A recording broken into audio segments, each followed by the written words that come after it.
All right, we're live. Welcome to the channel. I'm Sheen. Today we're going to talk a little bit more about Tesla. I always like to do these live streams. You can just get to know you guys, just communicate with you guys, and just talk some stuff, talk some Tesla, talk about the week. So first person in here was Jesse Rodriguez. What's up? Hello, sir. Thank you for joining me. Let's see how many people are in here. Not too many people right now. See if some more people join. I think there's 4 people in here right now. So we're just gonna wait a few more minutes, let some more people get in here. It was one heck of a week. Ended the week kind of rough. So we'll talk about how the market is doing. We're talking about what we expect over the weekend and into next week. So we're gonna talk all about it, and we're just gonna have a good time, chat with you guys, just kind of relaxed. We'll talk about all kinds of stocks, but we'll talk about Tesla as well. We'll talk about Hyliion. Hyliion did their merger, everything is complete, and pretty much the worst timing ever, right? So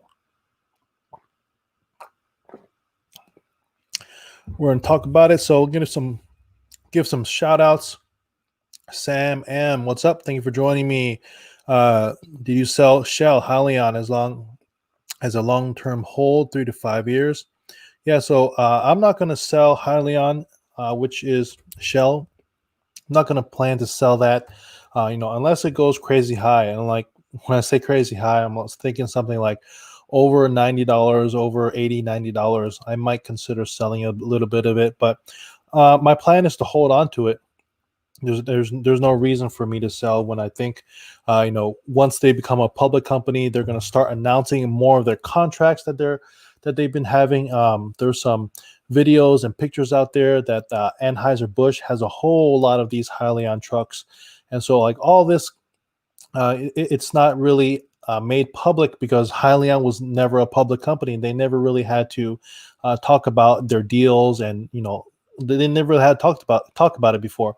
So now that they're a public company, it's going to be a lot easier to find out just exactly how many contracts they have, how many deals they have.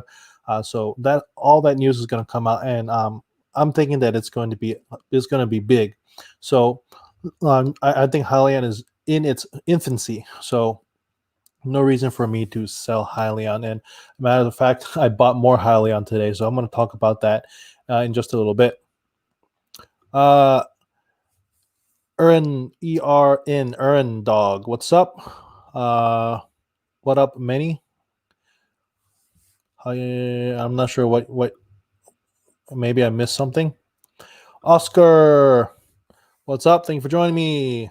My 2 main stocks are down: Workhorse and Tesla. Yeah, it's been a rough end of the week, especially with Workhorse. We were expecting that there was going to be an announcement by the end of the quarter, and I've said this in my previous videos. If you watch my other Workhorse videos, I had said this, that I do believe the contract would have been awarded already, but just because the contract is awarded does not necessarily mean that they're going to make an announcement. So I said that a few times on my previous videos. So guys, just gotta be patient. Just realize that just because a contract is awarded does not mean they have to announce it. This is the USPS. They don't have to make any announcements if they don't want to. What's up, Ladi Salo? I hope I said that correct. How you doing? Thank you for joining me tonight. Rough end to the week. It was a rough week myself, not just in the market, but just overall with life, with work. Put the kids to bed about 10 minutes ago. Yeah, so I'm a little exhausted, a little tired, but I just want to hop on a live stream, just wrap up the week with you guys. So let's see some more shout outs. Earn Dog, sweet. Hudson Dalton, what's up? Thank you for joining me. What do you think of AYRSF? I am sorry, I don't know what that is at all. So I apologize. I'm not sure what that is. Maybe I'm not haven't been keeping up, so I don't know what that is. No Money, what's up? Thank you for joining me. We will see a big jump in Hyliion next week, like Nikola during tickler change. So I guess you're asking me. I mean, I have no idea.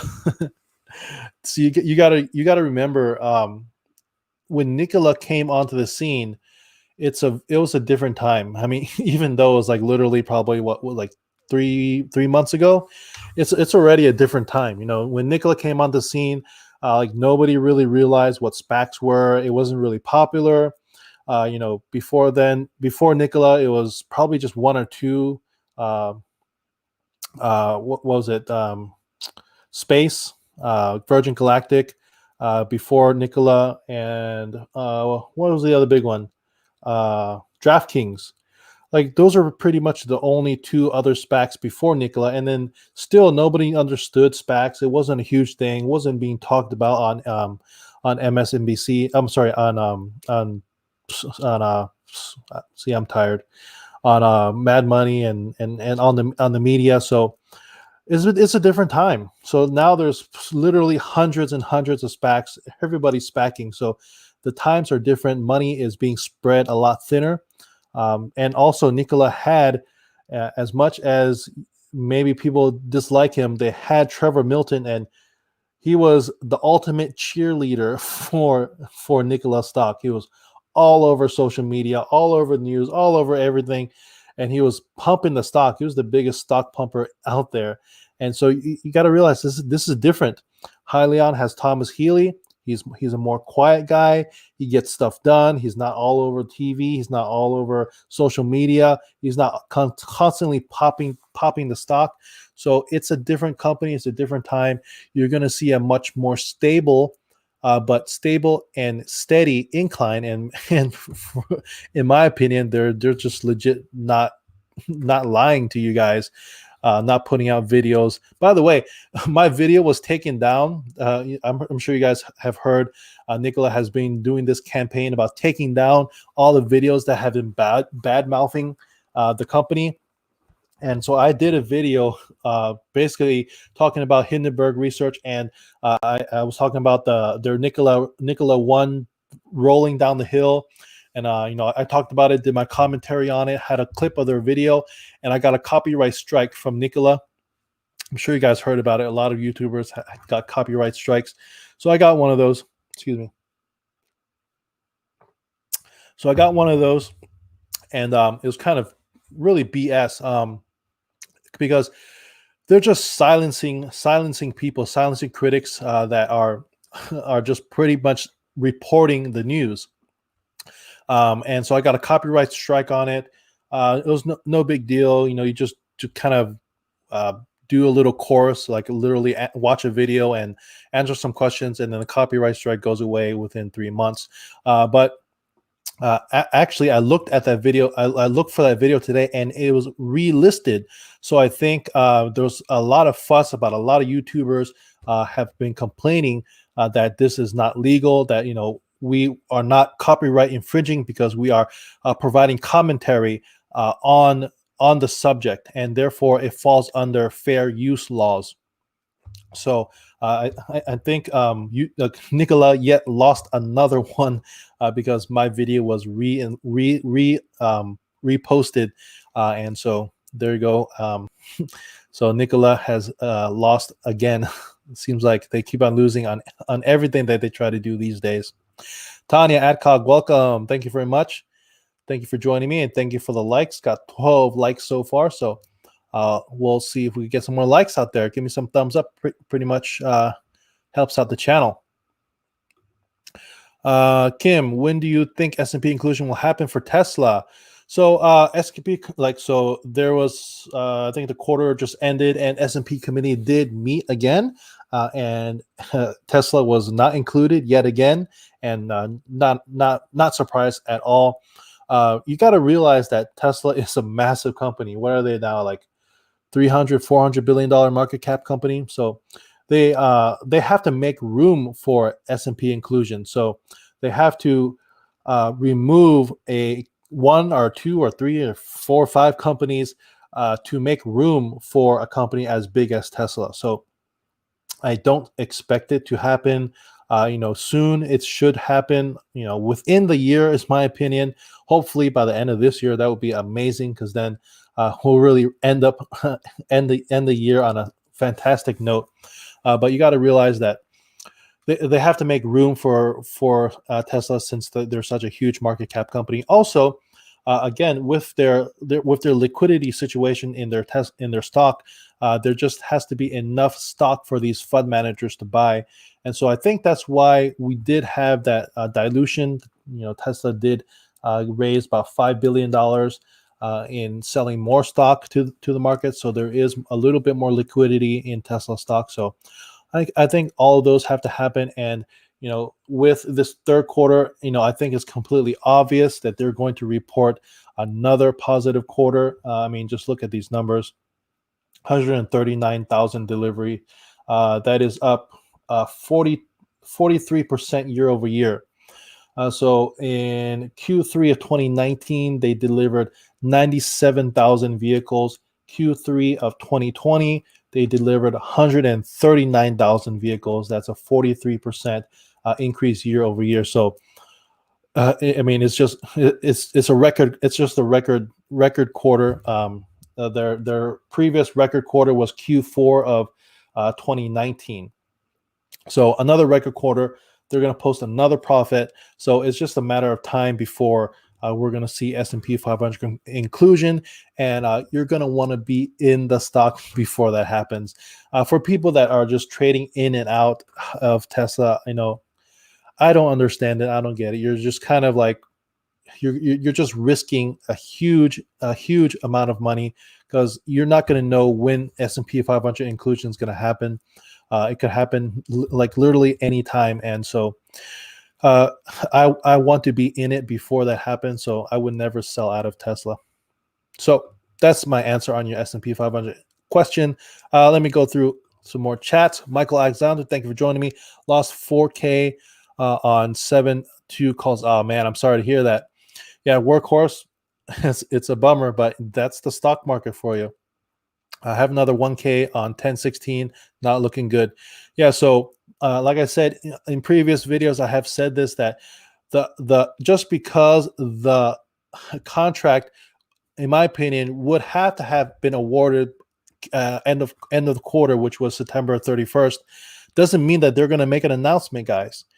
This is the government. This is USPS. They, you can't rely on them to make an announcement. So playing a call option with those dates so tight, it's a tough one. So I'm really sorry to hear that didn't work out for you, man. But could be, we're looking October into the mid October that maybe there's an announcement could be made, but you never know. They could just wait on this until November. So it's a tough one to play call options on.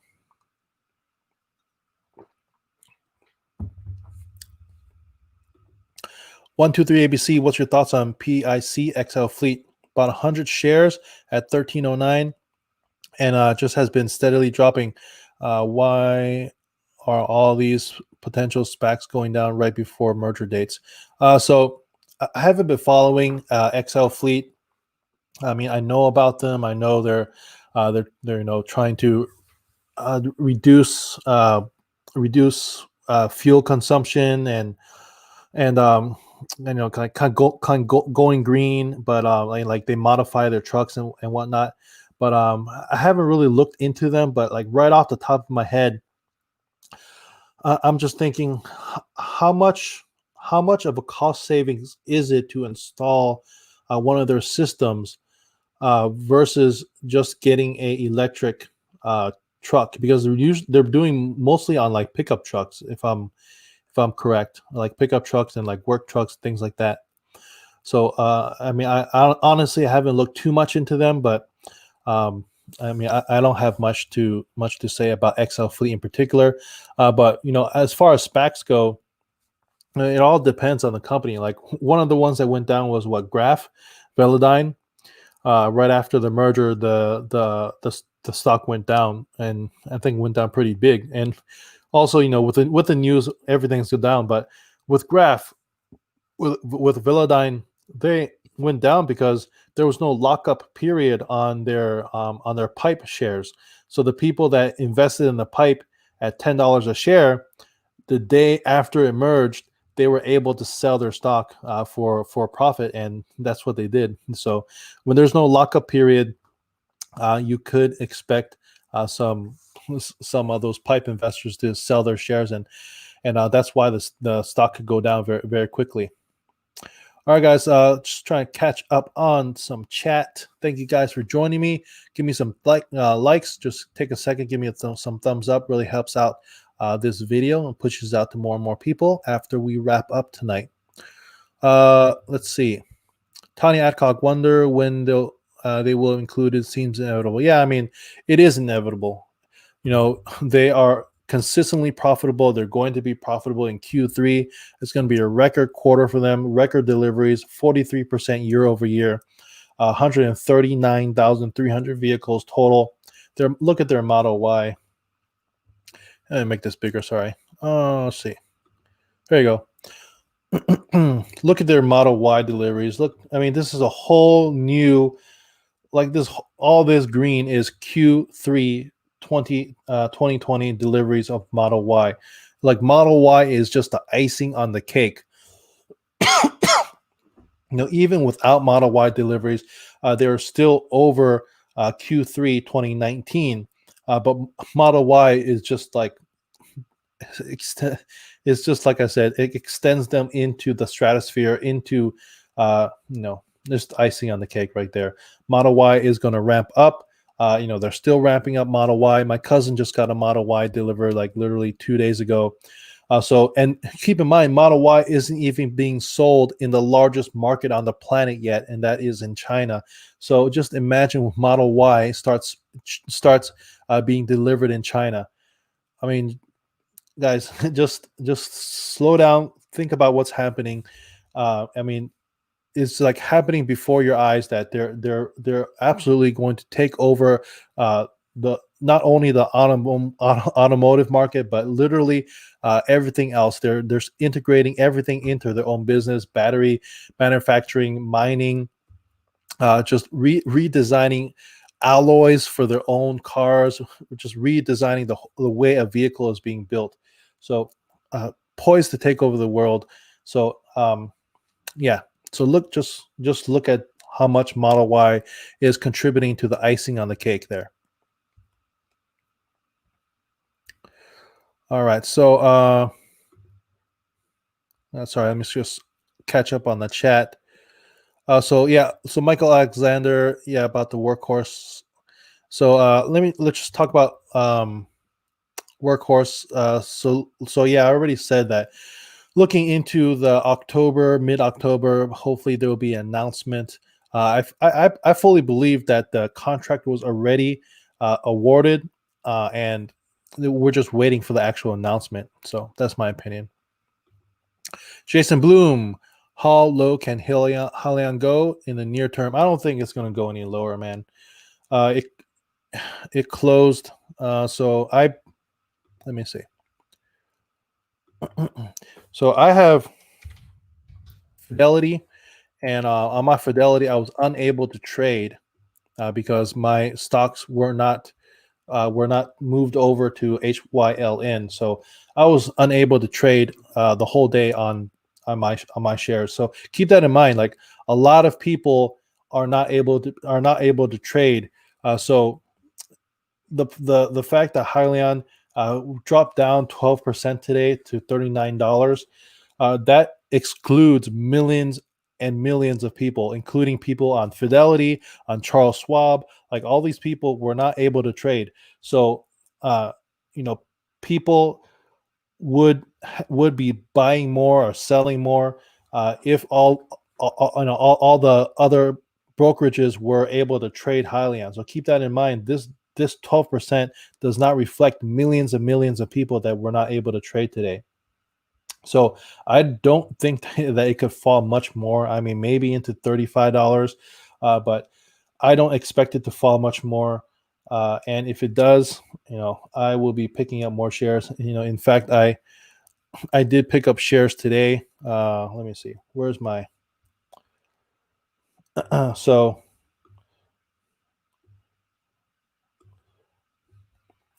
this is my buys for today, October 2nd. So here's my buys. I bought some more some more TRNE Trine Acquisition, which is Desktop Metal. I bought some more of those shares. I bought some more Planet 13. I bought some Pershing Square, and I put some more Switchback Energy SBE. Those are, I believe, are the warrants. And I bought more Hyliion. I bought today Hyliion. And I paid about $39 and change.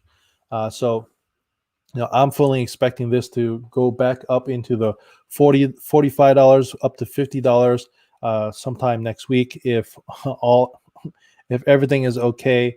Even if the situation with Trump gets worse, it's he has literally the best care on the planet. So I fully expect him to have a recovery and bounce back, and then all this sell-off is just going to be a huge sale. So that's my opinion, guys. I don't expect Hyliion to go much lower. Maybe $35 is probably the lowest, is my opinion. 123 ABC GP looks like actually might become something. I think I'm going to get back in. Do you think once Proterra goes public, they will hurt GP? Yeah, so GP, I think there was just an announcement that they got another dealer signed up, and they're buying about 100 vehicles from them. I think that's the news, and their stock has been moving up. What did it close at today? Closed at $12.31. So it was all down into the $10 range. So it moved up a little bit. Of course, it got hit today, like all the stocks. But there was news that they did get a new dealer on board, and they are purchasing another 100 of their vehicles. So looks like there is some good news out there. And also, as soon as next year, when the HVIP vouchers get reinstated and the funding gets reinstated in California, I think we're going to see a bounce back in Green Power Motors. So as far as Proterra, as soon as Proterra goes public, it may hurt them, but keep in mind that Green Power Motors, their main money maker is not actually their bus. Their main money maker is their EV. What is it? It's called like Class 4 vehicle. So like their airport shuttle vehicles. So that's their main money maker. That's their market. Also, they're getting into school buses. Not that Proterra can't do that, but Proterra is more into like city transportation, city buses. But it could hurt them, but I think the market is big enough for the both of them.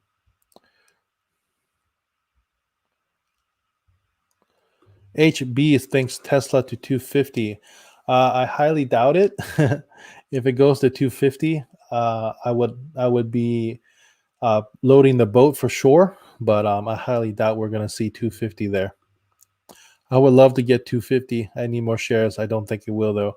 I agree with you. I don't think we're going to see 250. I mean, if anything, I would say the lowest I would see Tesla is like 350, and that's like if all hell breaks loose. But guys, look at their deliveries. 139,000. That's 74% year over year. So I don't think we're gonna see Tesla go down anytime soon.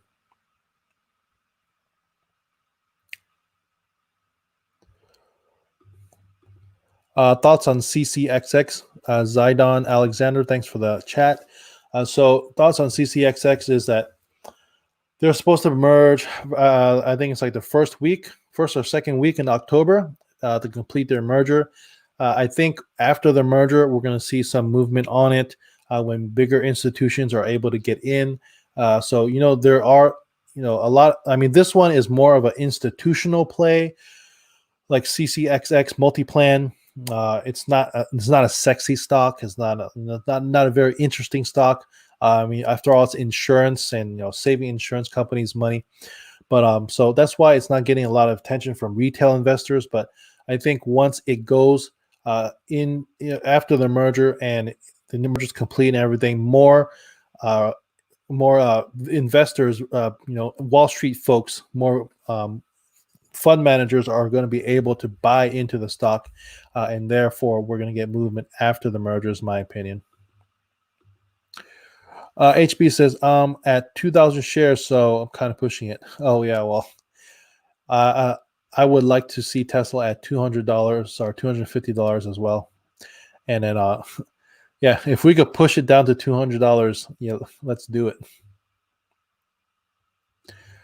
Sajal Patel, GP, putting a hurting on me. Yeah, man, me too. I think I'm down like 40%, or no, wait, can't be 40%. Let me look.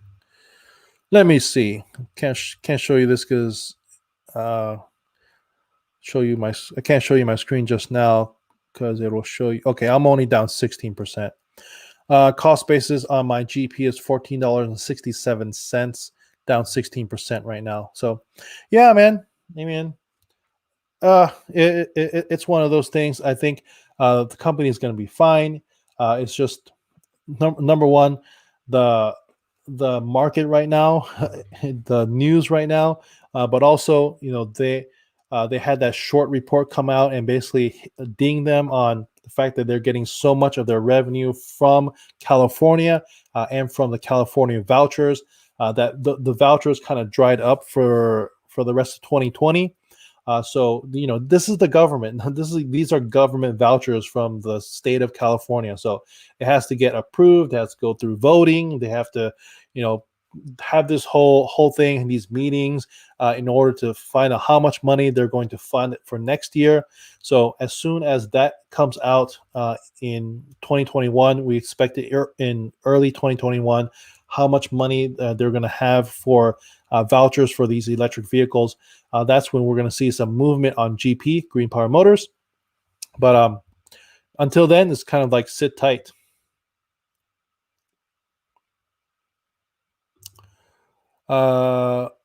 LCA. So LCA, I'm still bullish on LCA. It's one of those things that you just have to sit tight and wait on it. So LCA, I think it's going to be massive. Not only do they do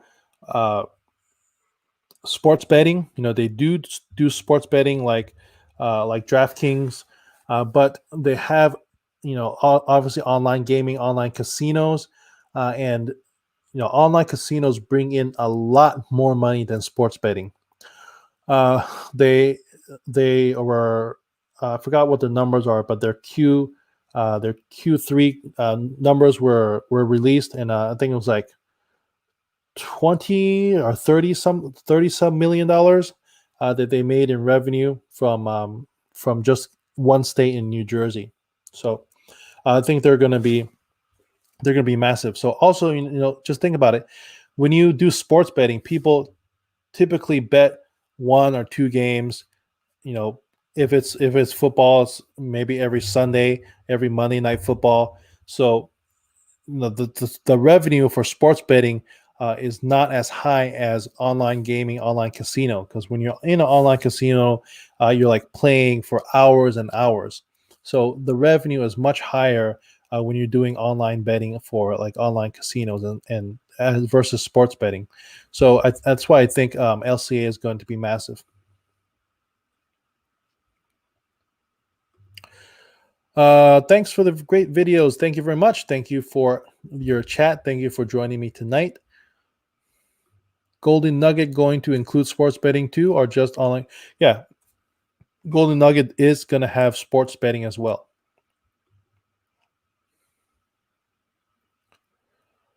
What are your thoughts on the SPAC ETF that was just created?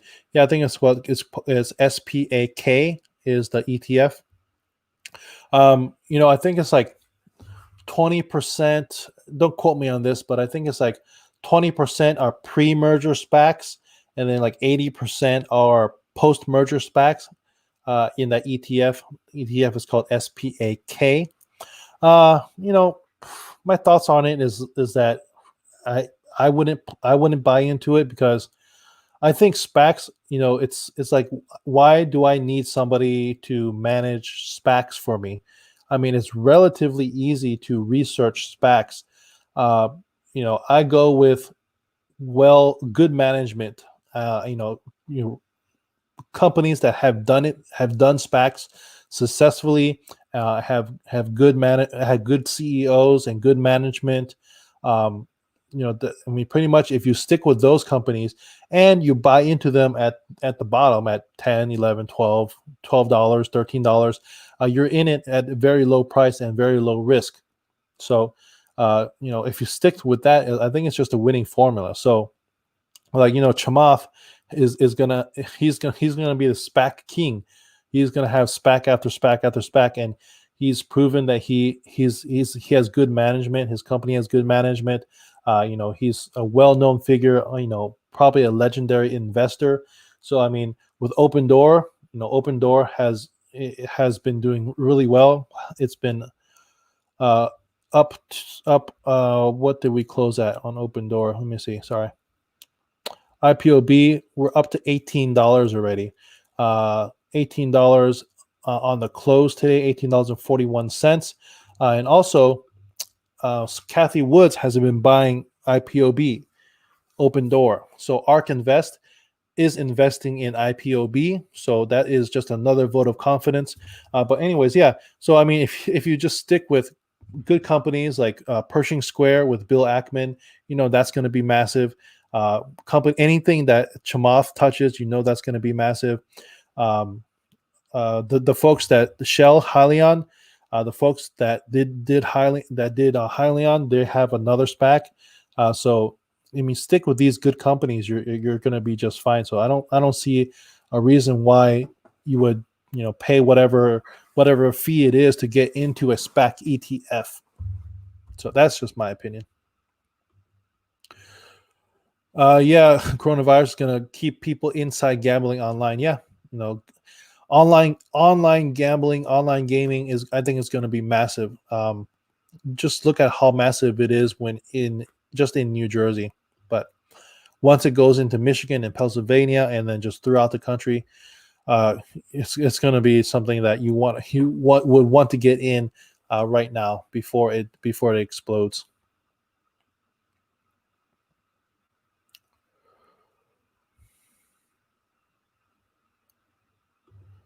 Sam, do you think Amazon will do a stock split soon? Who knows? I mean, Jeff Bezos is a different character. I really don't think he really cares about retail investors, and I don't think he really cares about lowering the price. I think he just likes it to be a high price. And the only reason why Tesla did a stock split is to appeal more to retail investors. They really care about retail investors at Tesla, and it shows in how they run the company. It shows how they manage the stock. I mean, he even talked about it that when Starlink goes IPO. Oh, so yeah. So guys, I don't know if you know this, and if you don't know this, so Starlink is going to go IPO. It's just a spin-off from SpaceX. Who knows when it's going to be? Don't ask me when it's going to be. I don't know. But they are going to go IPO soon. And Elon Musk has already said that they're going to make it available for retail investors. And so there's a lot of people talking about what are they going to do? How are they going to let retail investors get into Starlink? Because guys, Starlink is going to be massive. You're going to have broadband internet all over the world, like literally every single corner of the planet. You're going to be able to get broadband internet. You could be in Antarctica. You could be in the middle of the ocean. You could be in the remote desert. You're going to be able to have broadband internet all over the world. So I mean, do I need to say more? That's going to be massive, right? So you're going to want to get into Starlink as soon as that IPOs. And Elon Musk already said that they're going to put retail investors, give them high priority. So he really cares about retail investors. So how is he going to do this? nobody really knows, but some opinions that have been floating around, and one of them is that. Sorry, let me get rid of that. One of them is that he's going to uh, probably uh, offer do some way to offer Starlink IPO to Tesla shareholders first. So it could. I mean, I've read some people saying that it could be like if you had been holding Tesla for X amount of time, I don't know, whatever, like a year or more, or 6 months or more, or who of the people that hold it longer, they would be able to get more shares of Starlink IPO, and so that would be kind of uh, uh, like like a perk for owning Tesla shares and being a supporter of Tesla. When the Starlink IPO comes out, they'll be able to offer you Starlink shares, more shares, or offer it to you earlier. So just a tidbit out there. It might be another good reason to get into Tesla stock as soon as you can, because you'll be able to possibly get Starlink early. Yeah, Starlink is going to be, you know, how much are you guys paying for internet right now? Like I'm paying like $70, I think, for I don't even know how fast it is. It's not like super fast, like 200 or 300 megabits. And it's like $70, right? Starlink is going to be a gigabit connection, and I don't quote me on the price, but I think as low as like 50 or $60. So Starlink IPO, get on that as soon as possible.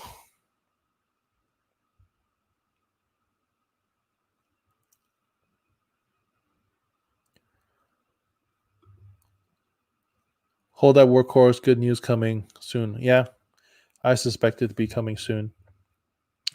No, and I got 1593 shares of workhorse with an average of 28.24. Losing money. Workhorse stock price is going down every day. Should I sell or hold? Any advice? Thanks. So I mean, there's no reason to sell for a loss.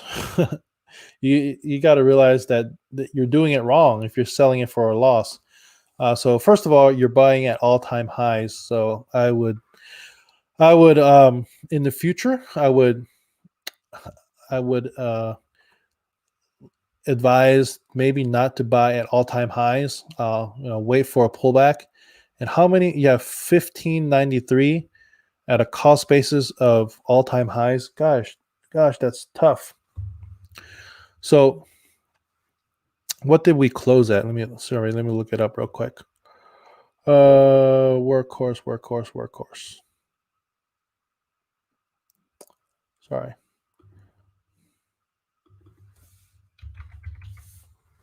Oop. Workhorse 2362 closed at. So you did buy at pretty much all-time highs, or close to all-time highs. So I mean, not financial advice. I'm not a financial advisor, but a lot of people do this, and like when I see people doing this, I'm saying, like, you guys are doing this wrong. 1,500 shares at average cost basis of basically all-time highs. Oh, that's a position that you don't want to be in. That's why I tell folks that you never want to go all in, especially at all-time highs. You're really FOMOing it. Basically, you're just fear of missing out. You're thinking this contract is going to be announced. You're thinking this thing is going to go to like 50, 60, $70, and you just throw all your money in hopes that it goes your way. And so that's just a tough way to do it, because you never know what's going to happen. Like just exactly what's happening now, you don't know. So in the future, I would advise people to never go all in, especially at all-time highs. I would have put like 20% of that money in at all-time highs, $28, and then see what happens. If the stock goes down, then put a little bit more in. If it keeps on going down, put a little bit more in, because now it's like $23. So you could have saved a lot of money and bought more at $23, and you would have lowered your cost basis. and then you're not going to get the lowest, but at least you're going to get an average. On average, you're going to get lower. So that's number one. Number two, as far as selling or holding, definitely I would not sell, because if you sell, you're going to lose a lot of money. So if you sell, you're doing it all wrong. You want to buy when it's low, or average down your cost basis when it's low, and then just be patient and do your research. Wait till the stock does what you think it's going to do. So what we think it's going to do is going to get the USPS contract. So what is the likelihood that that happens? Nobody really knows, but in my opinion, with my research, I'm thinking that it's going to get at least 50% of this contract. And that's, in my opinion, that's minimum. They're going to get 50% of the full contract. Hopefully they could get more. I said in my previous videos that, guys, realize that just because the quarter ends on September 31st, and they award the contract, doesn't mean that there's going to be an announcement. This doesn't mean that they're going to announce that, hey guys, Workhorse, we got the contract. That's not how business works. They don't have to make an announcement exactly when it happens. So I would hold tight, because we believe in the company, we believe in Workhorse. So even if they don't get the contract, worst case scenario, this stock could go down to like $10-11 range. But they have a lot of other contracts that they're working with. They just brought on Hitachi to ramp up. They just hired like, what is it, 300 new workers. So I mean, just think about it. A company does not hire 300 new workers in a pandemic situation. A company does not bring on Hitachi to help them with their manufacturing if they don't expect to have a lot of big contracts coming in, regardless if it's USPS or not. So I mean, just look at what the company's been doing, and just think to yourself, do you think this company is going to be higher or lower in the future? My answer is higher.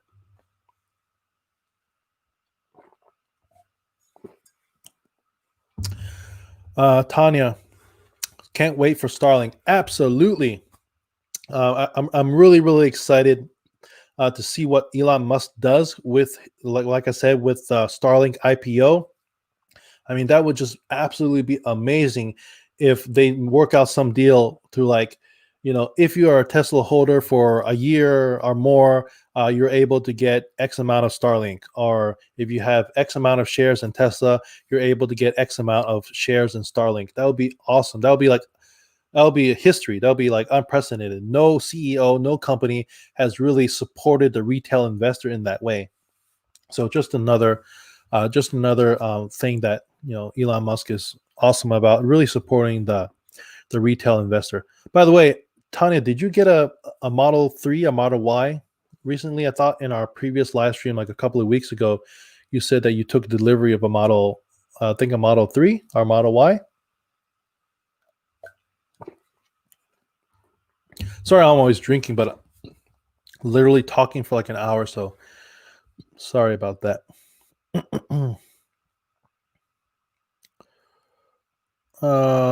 Math guy, what's up? Thank you for joining me.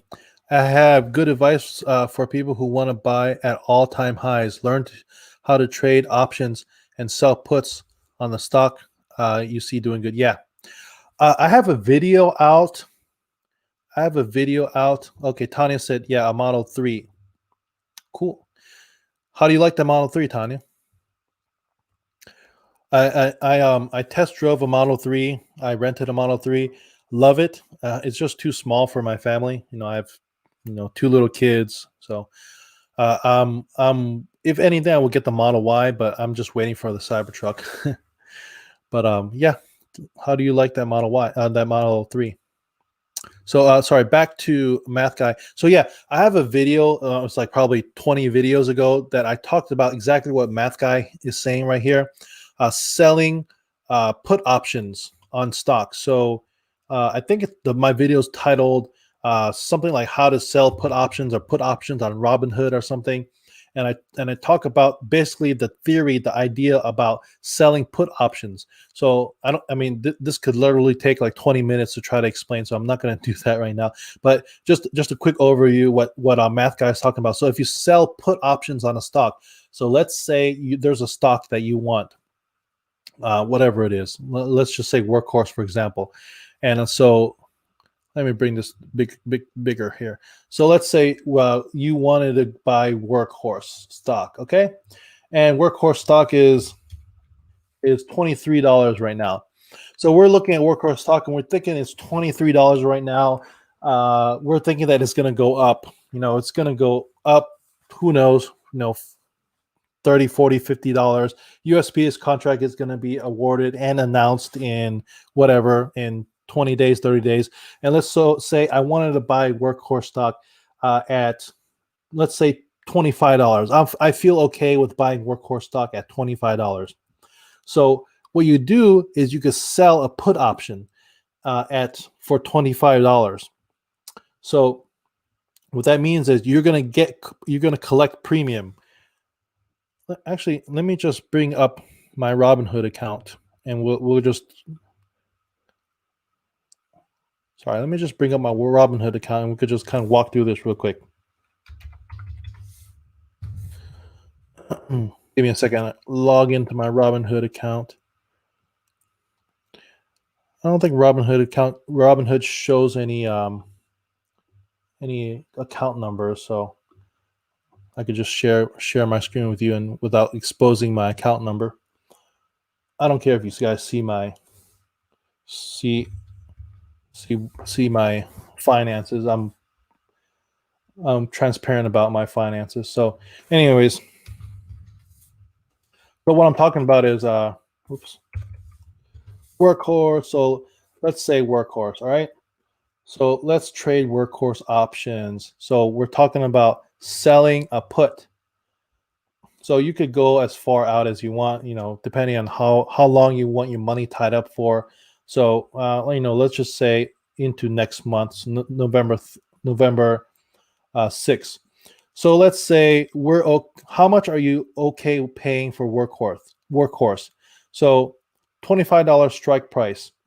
So at $25 strike price, that means if you get assigned if you sell this put and you get assigned, that you would have to buy Workhorse at $25. You would have to pay $25 for Workhorse. But that's okay because we expect Workhorse to be higher than $25. So we might not get assigned. So if you do this, so I don't think I have enough money to do this anyways, but just to show you an example. So right now it's selling for anywhere from $4.90 to $5.40. So if we put $5.15, you will get $515 for selling this contract. So you get $515 put into your pocket for selling this contract, and in return, you have to lock up. Do the math on it. $2,500. So first of all, you have to have at least $2,500 to do this. So if we do the order, it's going to say you don't have enough. I don't have enough buying power. But so I have to have $2,500 in collateral. So what this means is by November 6th, if Workhorse is above $25, then I get to keep my $2,500, the collateral that I had, plus I get to keep $515 by selling this contract. So you just made $515. But let's say on November 6th or before November 6th, Workhorse drops down to $20. That means you're going to get assigned. That means most likely you're going to be forced to buy Workhorse at $25. And that's where this $2,500 goes away, and you get Workhorse stock at 20. You get 100 Workhorse shares at $2,500, but you still get to keep that $515. So you still make out on top because you get that $515 that you still keep in your pocket, but you had to pay $2,500 for workhorse stock. But who cares? Because we believe, and we're bullish on workhorse stock. We believe that in a few months, workhorse is going to be well over $25 anyways. So if you wanted to buy at all-time highs, this is what I believe what Math Guy is talking about. Consider selling put options on that stock and collect some premium. So let me know if I explained that kind of decently, Math Guy, if that's kind of what you're talking about.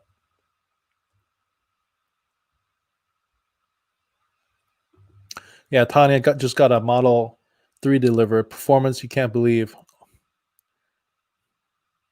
Yeah, of course I remember, Tanya. Yeah, so did you get a performance Model 3?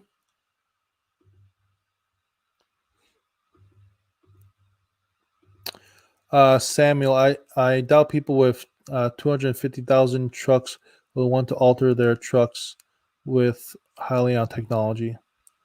250,000. I mean, I don't know. I mean, if it's a fuel saving, yeah, why not?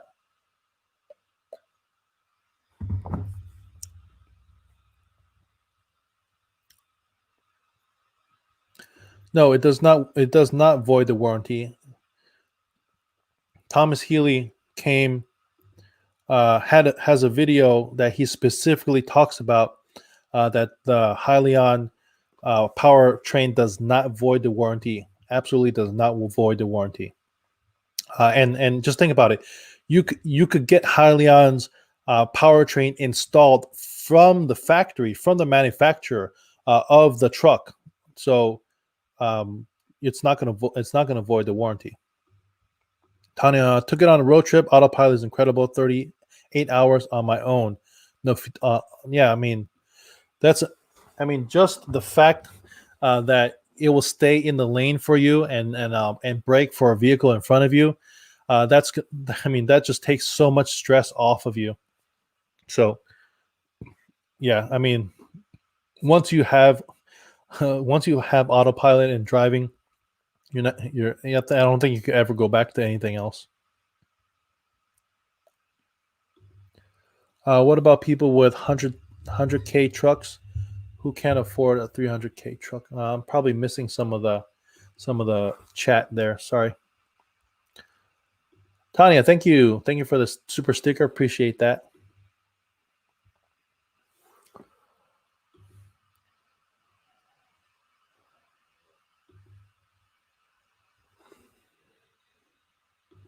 Yeah, it's a way to do it, but I do the wheel strategy in which I sell the put for a strike price under the current price. Gotcha. Yeah. So I don't do that many options. These are all the options I have. Where's my portfolio? There you go. These are all the options I have right now. Well, I guess I kind of have a decent amount of options, but I don't do crazy options. I don't do like, you know, I don't even know what they're called. I just basically buy calls and sell puts. That's all I do. So some of these are good in the money, like Spotify. Here's a good one. My Spotify is up 155%. So that's my options strategy. Not too much. So if it goes through, I buy it for cheaper, and if it doesn't, I keep a premium as always. Yeah. That's I think that's an awesome way to do it. You know what I mean? Collect premium, and if you get a sign, you're going to be able to keep that premium and then get the stock for a lower price, a price that you're comfortable with.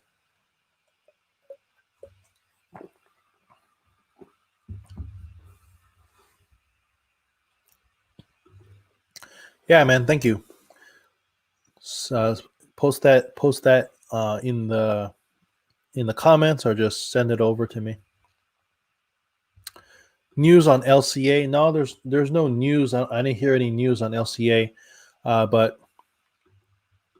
just waiting for the merger. I think it's gonna happen in sometime in October. So, and for sure it's gonna happen because Tillman Fertitta is on both ends of that deal. So we know that's gonna happen.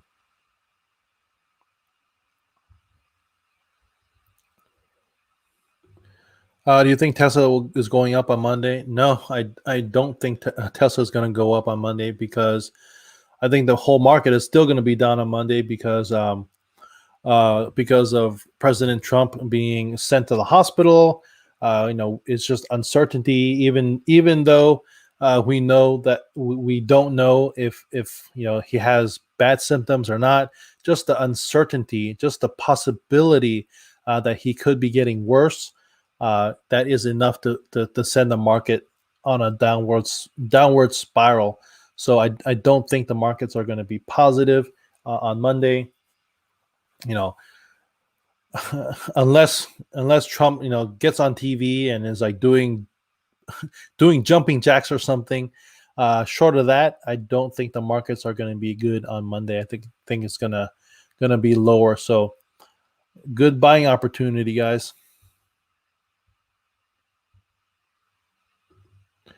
Are you investing in? Is that Palantir? So no, I am not investing in Palantir. Is that Palantir? PLTR? Yeah, Palantir. No, I'm not. I'm not currently thinking about investing in Palantir. Uh, I don't know much about them. Only that they didn't do well on their IPO. But I mean, I guess it's basically the CIA. Yeah, the CIA is for sale. I mean, basically, they work with all kinds of governments for government contracts on government security and that kind of stuff. But other than that, I don't know much about them. Neo, all the way. There's room for a number two player. Yeah, man. Neo, they just reported their numbers as well. Fantastic numbers. Um, there's room for two in the market for sure. But my opinion has always been that why do you want to invest in number two when number one still has so much growth in it? Is my thinking. It's like literally Tesla still has probably 10x potential in the next 7, 8, 10 years. So they're supposed to grow 50% year over year. They could be a $1 trillion, $2 trillion market cap company. So why invest in number two when number one still has so much growth? Is just my opinion on it. Yeah. Also, the thing about Neo is that I don't see a strong path to profitability. Keep in mind that Tesla is profitable already. Their number one player in the market is profitable. Number one player is in Europe, is in America, in China, all over the world. Charging stations all over the world. They are just starting, their next generation of vehicles. $25,000 vehicle, batteries, mining. They're just in their beginning stages. They have more than 50% year over year growth. They're just posting. They just started become profitable, posting profits quarter over quarter. Now it's going to be 5 quarters in a row. Q3, they're going to be 5 quarters in a row of profits. So why invest in a number two player when number one still has so much growth? And number one player is profitable. Neo is not profitable, and I don't see a path to profitability. And why don't I see a path to profitability? Because they're number one, they don't make their own vehicles, so they don't control that. They have to, work with a manufacturer, and so that manufacturer is going to get a cut, of their vehicles. So they don't get that. So that's one. So it's going to be hard to become profitable when somebody else is making your cars for you. That's number one. Number two, their business model of their battery swap. So let me walk through this with you guys. So what's the most expensive part about an electric vehicle? It's the battery, right? So they have this battery swap. So essentially, they have to buy a lot of batteries, because if you have, let's say, 100,000 vehicles, right, you're going to have at least 125,000, maybe 150,000 batteries. So because when a vehicle comes in to swap out a battery, you're going to have replace that with another battery that you have in your supply, in your inventory. So you have to have at least, I don't know, 25-30% more batteries than you do have vehicles. So that is a huge expense that you have to keep, and you have to, just keep them stored. So that's another storage cost for all these batteries. So you think when they sell more and more vehicles, you're going to have more and more batteries just in storage for people to come and do your battery swap. And so these pods that they have, these that you drive in to do your battery swap, they cost a lot of money to build those pods. And when they sell more and more vehicles, there's going to be a line for you to wait to get your battery swapped out. You think when you drive up to one of these pods, you're the only one there to get a battery swap. Like, you're the only one that thinks, hey, it's the weekend. I'm gonna do a long drive, and you're the only one that's gonna be in line for a battery swap. No, there's probably gonna be like 10 other people that have the same idea. So they're gonna have to build more and more of these battery swap stations. They're gonna have more and more batteries just for inventory. And that's the most expensive part of the vehicle, is the battery. So that business model to me doesn't make sense, and it just cuts in on their path to profitability. So does that make sense to you guys? Does what I said kind of make sense? I don't think it's a good business model. So that's why I'm not very bullish on NIO. CIA is for sale. Yeah. That's what Palantir is, essentially, right? Palantir is basically the CIA. The CIA just went public. Tanya, path to profitability seems hard for many EV startups. Literally, there's no vehicle company that has been successful in the last 100 years. Like, literally, the last one other than Tesla was DeLorean in the 80s, right? They at least made a few thousand vehicles like the DeLorean, but they were not able to make it. And so, like, they're literally the last company to relatively new company to come up and start manufacturing vehicles, and they were not able to do it. So before them, there was like literally nobody. Probably, I don't know, Ford or GM or Fiat, one of those. But literally in the 80s, it was DeLorean, and then in the early 2000s, it was Tesla, and that is it. Everyone else has failed. So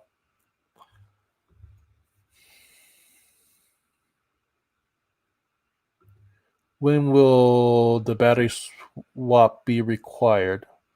Not sure what you mean. So NIO has this battery swap technology. So instead of charging your battery, you drive 300, 400 miles, and then you run out of battery. Instead of charging the battery, you could drive into their battery swap station, and then they will unscrew your battery, give you a new battery, and then you just drive away. So you don't have to charge. And then supposedly it takes like 3, 4, 5 minutes.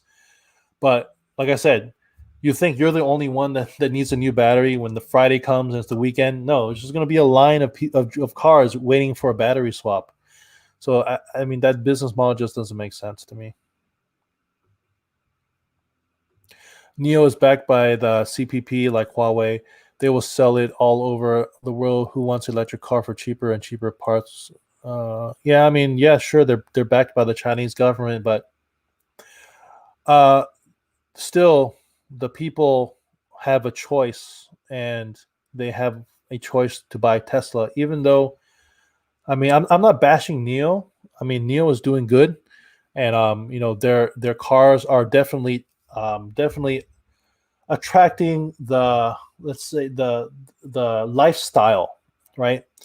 It's like, oh, I got a Neo car. I could, drive into the Neo cafe and, have a coffee free and just hang out in the Neo cafe. And so they're trying to target a lifestyle, but what I'm saying is from a business aspect, it costs a lot of money to build these cafes, these neo lifestyle cafes. It costs a lot of money. So my question is, how are you going to get profitable, Neo? How are you going to get profitable, even if you're backed by the government? It just is. I mean, it's still, you still need to get profitable. Is what I'm saying. Yeah, car companies never go bankrupt is Ford and Tesla, and Ford is probably on its way to bankruptcy if it doesn't do something quick. They have their F-150. Hopefully that is successful. If not, then it's going to be bad times for Ford for sure. So I think I'm going to wrap this up. We're at an hour, so appreciate you guys so much for joining me, listening to my rant, and just coming on here, talking some stuff, wrapping up the weekend. Battery swap seems a bit. Yeah. I mean, it's a good idea, and let me see. How can I say this? It was a good idea to get headlines and just to be different. But when you just think about it logically, I don't think it's sustainable. Cool, guys. So I think I'm gonna wrap this up. So thank you guys so much for joining me tonight. Talk about the week. It was a rough week. The president came down with the virus and tanked the stock market. But uh, I'm not a Trump supporter, but I don't want to see him be ill either. So hopefully he recovers well, and he recovers, full recovery, and the stock market recovers as well. But in the meantime, it is a buying opportunity. So guys, thank you guys for joining me, and catch you in the next one. Have a good week. Have a good weekend, guys. Peace.